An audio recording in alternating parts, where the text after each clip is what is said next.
Every Sunday in Djibouti, a group of service members from Camp Lemonnier gather together to go to a local orphanage where they hand out much needed supplies and teach English to the children.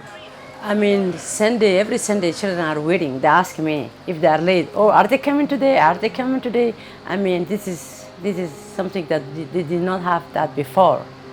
So since we have this, the Camp Lemonnier helping us every Sunday, and all the kids are waiting, are waiting, are waiting. This is amazing, and this is they're really happy when they are coming, and they come in a lot of boxes. A group of people are coming, so happy. Our kids are happy, and it's like everybody's screaming. It's like a party every Sunday. At the same time, the good things is at the same time the teaching, English, and this is something the street kids did not have that before. Because do not forget those kids are the street kids. They have nothing, and they have no family, they have no money, they sleep on the street.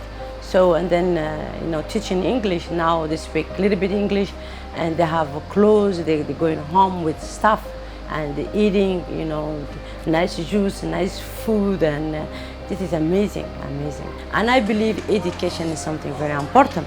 Education is a discipline. Education is no more suffering. It's like it's like they become strong when somebody has education. And I think those kids deserve so much education, and they deserve a lot of love and a lot of things, because it's not their fault if they are on the street, something happened. So of course we all love them and we want to help them. Myself, our team, and of course the majority people who really help us is the Camp Lemonnier. Reporting from Camp Lemonnier, this is MC2 Adam Tucker.